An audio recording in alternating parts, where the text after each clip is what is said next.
to the Spirit in Mind broadcast with your hosts, Bishop C. Guy Robinson and Dr. Jonathan Shepard, where we explore faith and mental health perspectives on current affairs. Let's get into today's discussion with the Spirit in Mind.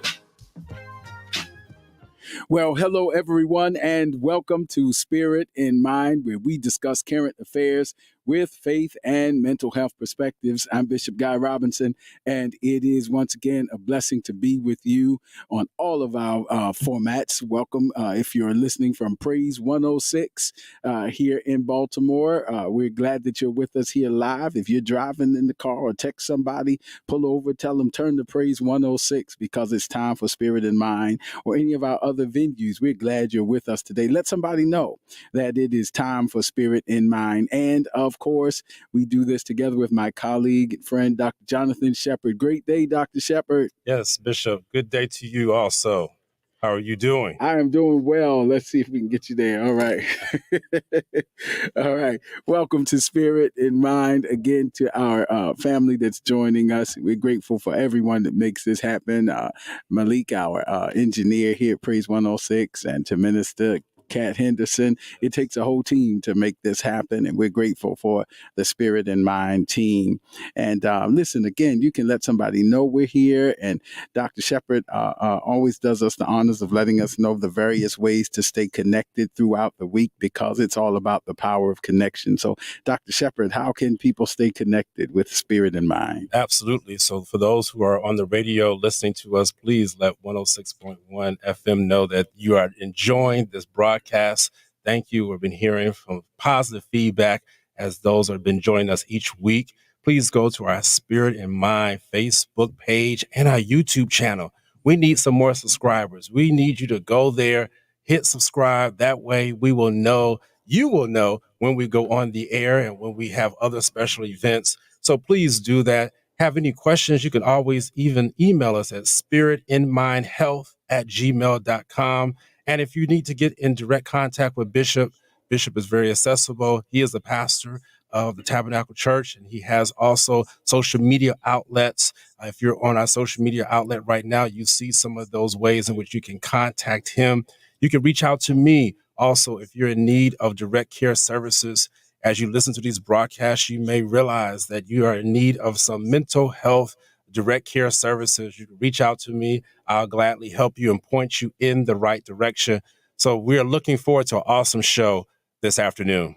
Absolutely. Thank you, Dr. Shepard. And thank you, Spirit in Mind family. Again, let somebody know and even take advantage of the email address that Dr. Shepard just gave out because you may want to suggest some topics because, again, we discuss current affairs with faith and mental health perspectives. And, you know, it is our passion and our goal and purpose to be relevant to serve this present age. And so we want to be effective and talk about things that are relevant. So if something is impressed upon you, please, and you think it would be something that we could address on Spirit in Mind, we'd love to hear from you because you are a part of what we do. We thank you for being a part of our regular Spirit in Mind audience. And so, listen, we've been talking about of course, the recent phenomenon of quiet quitting, and we talked about what that is. And in previous episodes, again, by way of quick recap, it's this cultural move that I'm just going to do the bare minimum, job description, no less, no excellence, no above and beyond, none of that little something extra, but just the bare minimum. Just basic survival mode. And then, of course, other versions of that manifest not just in the workplace, but in other places where we may have commitments and responsibilities, inclusive of the home and inclusive of perhaps ministry commitments and church commitments and this whole phenomenon of quiet quitting. We've been talking about, and we've already addressed the fact that sometimes existential crises can challenge us to reprioritize in a healthy way. But then we move from that to the importance of maintaining discipline in certain seasons if we're going to obtain a goal or fulfill a vision. And we thought that was relevant at this beginning time of the year when there's so many talks about recommitments, and some people call them resolutions and all those kinds of things. But that whole sense of starting again and starting over. So we thought that it would be important to discuss and to do it in the context of discipline. So Dr. Shepherd's going to bring us up to speed from here on some of the things as we continue to talk about the importance of discipline in terms of obtaining vision and reaching goals. Absolutely. So discipline, if you have been reaching out to us and been listening, I will go very briefly, set the foundation, because we want to continue to uncover and unravel this dirty word for so many people of discipline. But it's such a profound word, and actually is a word that we need to make sure that we don't throw away. Discipline is of the order. It's on the menu for the day. Discipline is the control that is gained by enforcing obedience or order. It is training. It's training. It's training. I can't say that word enough. It's training that corrects, molds, or perfects the mental faculties or moral character. Something, again, that we are seeing a watering down of in our society. And then there's also a rule or system of rules that govern conduct or activity. That is what discipline is.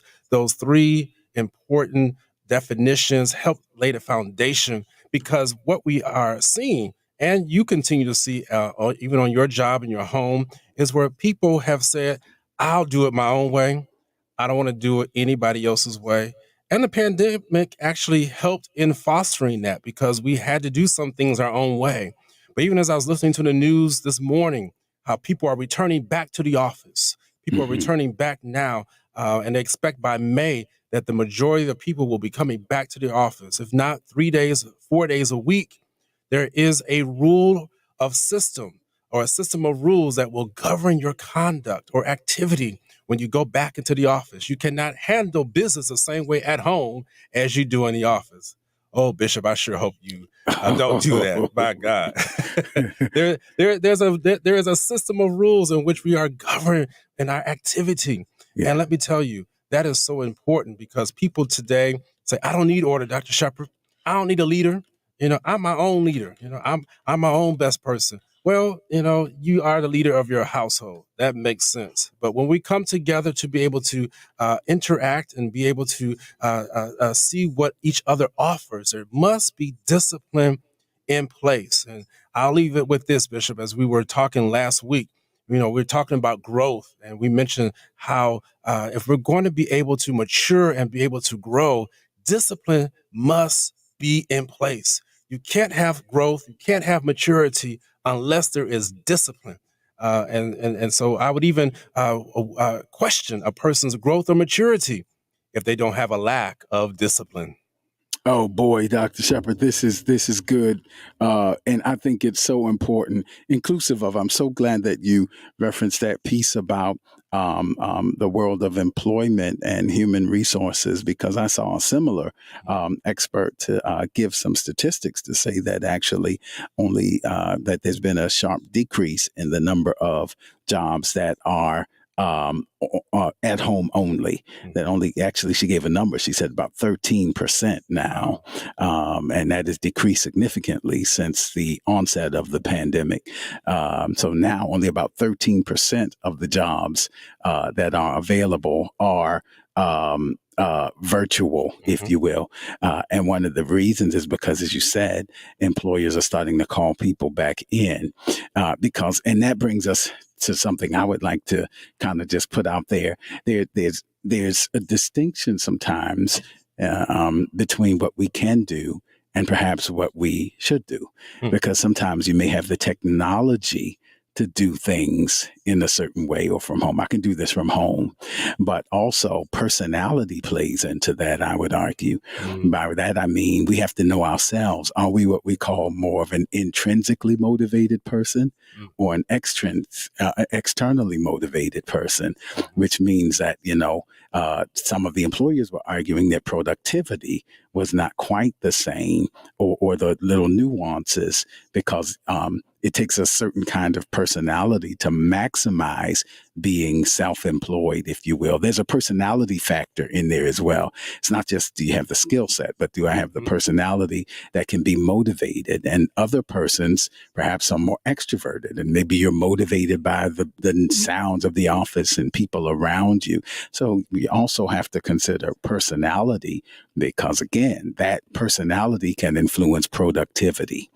And that's kind of what I want to say there. So some things are, or as the scripture puts it, some things are lawful, but they're not expedient.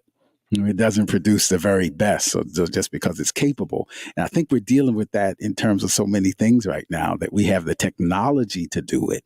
And then we have to go back and visit the morality or some of the longitudinal effects of the things that we have the technological capacity to do.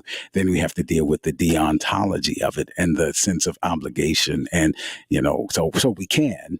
But then we begin to deal with, okay, we can, but what are the other things that we have to consider in terms of productivity and human personality? And are we intrinsically or externally motivated? All of those kind of things influence the quality of our work as we talk about all of this quiet quitting and that kind of thing. Yeah, Bishop, you said something that's so powerful, and I'm going to just tag it and stay there for just a quick minute, which is personality can affect productivity. Yeah, absolutely. Lord, personality can affect productivity. And I challenge you, as you're listening in your car, as you're watching on social media, look at yourself, do an inventory. And I've even asked you over the last couple of weeks to have a personal log of making sure that you're tracking what you're doing as you have these new goals and as you're becoming more disciplined. And so I would even ask you, is it possible that the reason why you're not achieving some of these goals is because your personality has gotten in the way? Has your personality affected the way in which you want to go forth and getting these things accomplished? That is so important, Bishop, because when you look at our personality, some of us have an easier time with watching and waiting. As opposed to just going ahead and I got it, I'm gonna do it myself. I can't wait. It's so interesting when you look at, I think about even some of the mental health disorders that kind of perpetuate some of that hyperactivity and impulsivity. That's the word, the impulsivity. They're not disciplined enough to wait. Some of us, we have ADHD, attention deficit hyperactivity disorder. You may not have the true disorder that I am treating in my day-to-day job, but we have ADHD when it comes to the goals that we have set. I can't wait. Oh my God, I got to do this now. Oh my Lord, if I don't do this right now, what's going to happen? And it's almost where you create chaos. Even the people around you are like, man, hold up. You really become disruptive. And that really is true. Lack of discipline will cause disruption.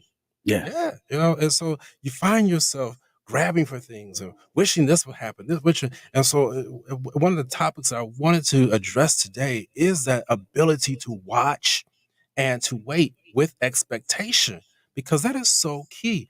When you are in the watch and wait period, there is a discipline that you must have.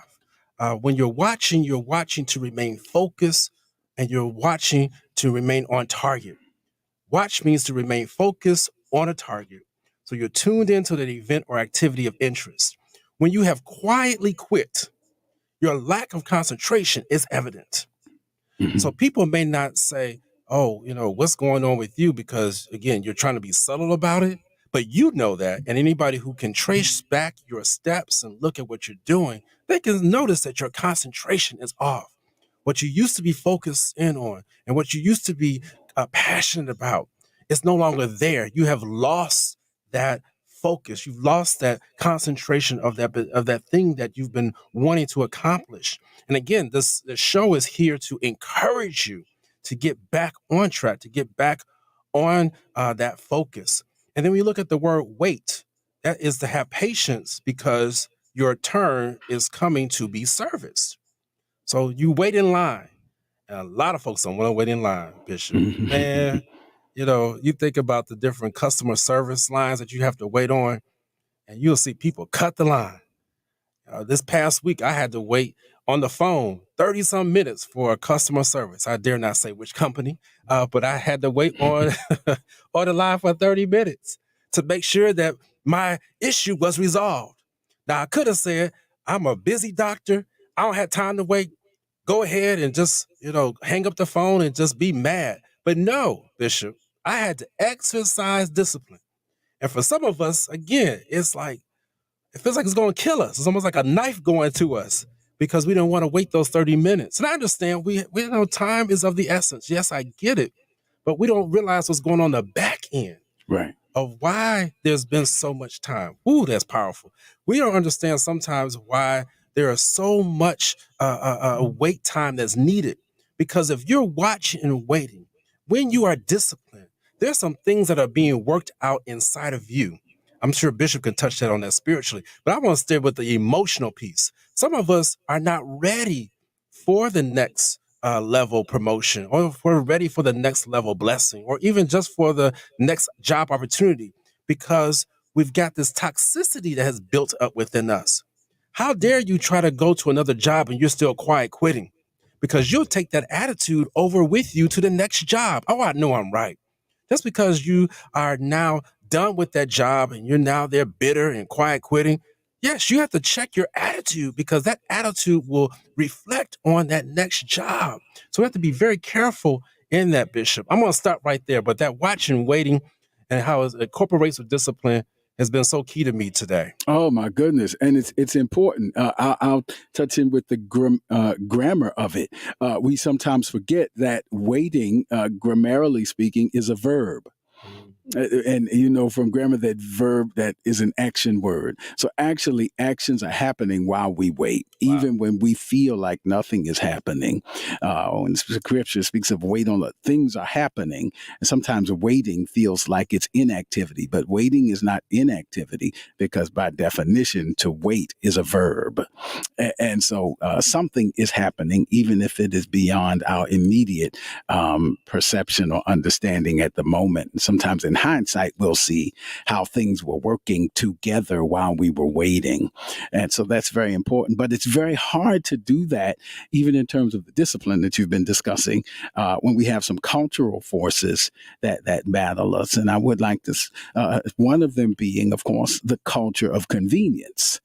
And the presumption that everything that is easier is necessarily better. So immediate gratification is more convenient, so it must be better, as opposed to waiting and enduring the process. That's from the culture of convenience. The culture of convenience presumes that the remote control must be better than actually getting up and going to the TV. The culture of convenience presumes that the drive-through must be better than actually parking and exercising to walk in and going, because there's a presumption, a meta-narrative that the easier or more convenient it is, the better it must be. And that's not always the case, because some things you have to go through processes. And that even applies to the church situation, as we were talking about, even with employers. I'll tie that together, because some people, they're finding, do better in the office, not just in terms of productivity, but even in terms of mentality, and in terms of some people are socially oriented and some people thrive off of the atmosphere. That's why you got to know your personality. Some people are externally motivated, and so seeing what others are doing motivates me. Others are more internally motivated. So, and the same thing applies, if I may put on the pastor's hat for a minute, it applies to church. We have some members and they say, you need to be in the house. I know that technology allows you to watch virtually, and when you watch virtually, you may have intellectual assent to what happened. You may be able to describe what happened from a very emotionally disconnected intellectual place. You may be even able to engage in conversations with others about what happened, what the choir sang, and what the preacher preached about. But to actually have that absorb into our spirits, James says it is the engrafted word that will save, what we let take root, what sinks in. And sometimes for it to sink in, you got to be in the house, so that it is not just a principle of intellectual assent. Remember, Jesus said that there would be a generation that would be ever hearing, but never listening, ever seeing, but never perceiving. Because it is one thing to give intellectual assent to what happened, to understand it on a very intellectual level and to be able to be social and talk with others about it. It is another thing to actually be in the moment and immersed in the glory and transformed by the renewing of our minds. And sometimes for that to happen, we need to be in the house under the glory cloud, not virtually. It depends. For others, it'll help. So it depends on your personality.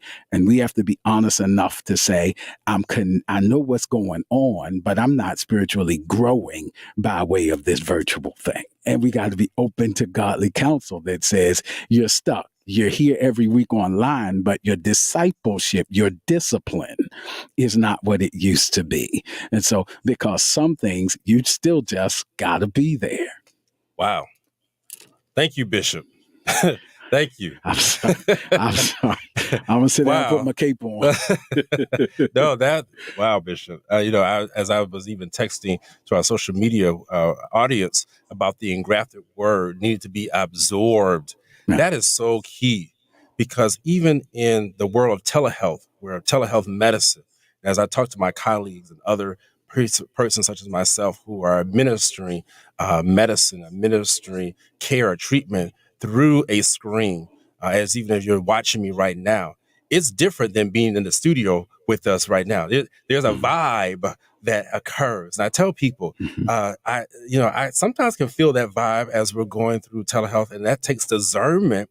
But it's a whole different vibe when you come and sit in the office with me. There's certain characteristics, there's certain movements that I can pick up on when I see you in the audience. And so please do not neglect that. Even if it's regarding going to congregational worship services with your physician, even with your own family. There's some families who prefer to just see each other on devices. Oh, I know I'm talking up in here. And they don't want to go to their house. But there's a whole different vibe. Oh, I'm stepping on somebody's toes right now, Bishop. I feel it.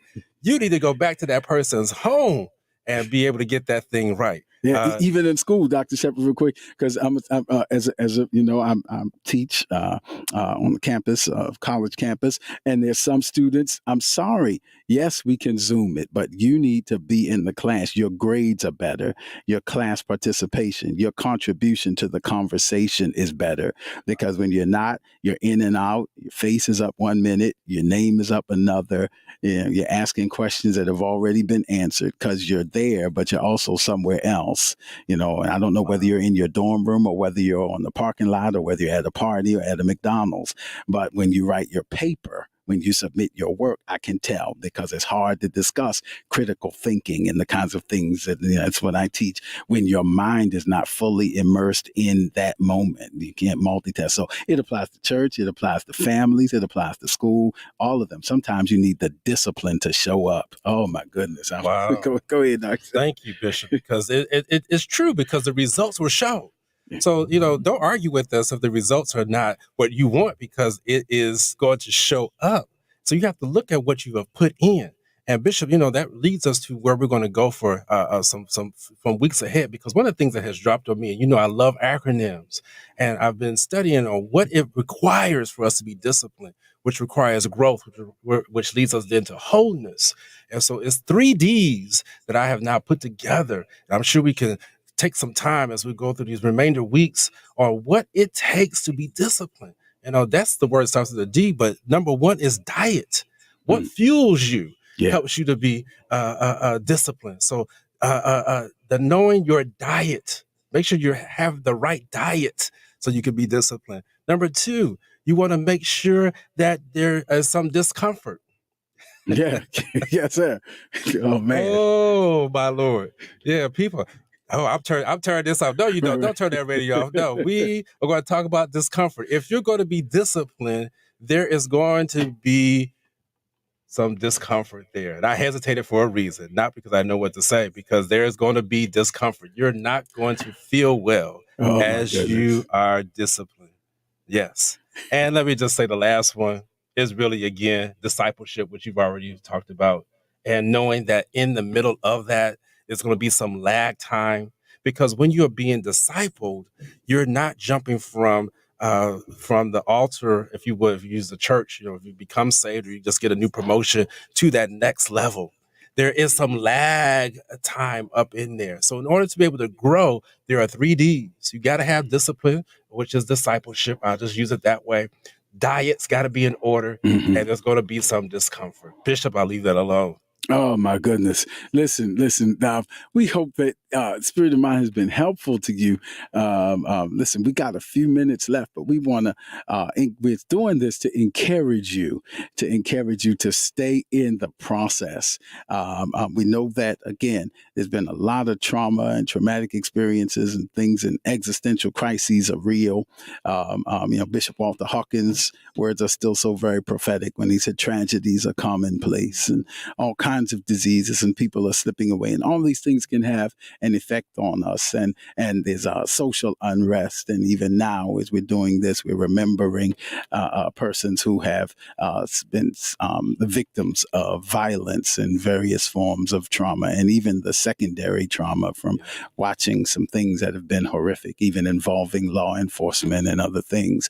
But even as we cope with all of that, and even as that causes us to reprioritize and the life and death realities of COVID, we still want to impose upon us that there is hope and that there is still a goal worth pursuing.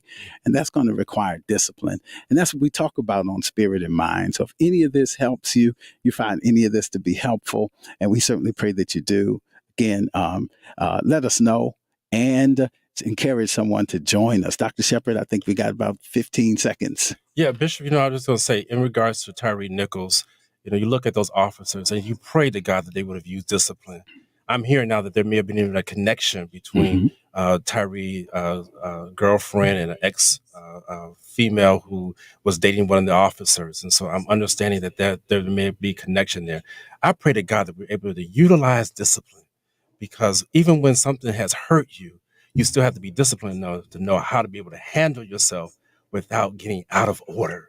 And that's what discipline is, Bishop. And so I pray for that family. I pray for all of you all out there that the Lord will increase your discipline. He'll increase your capacity to handle these situations as you go through them in this year, 2023. Absolutely. Stay encouraged. And listen, we look forward to seeing you. Let someone know about us every Saturday. And then you can watch us on our other contacts. But stay connected and join us next time on Spirit in Mind.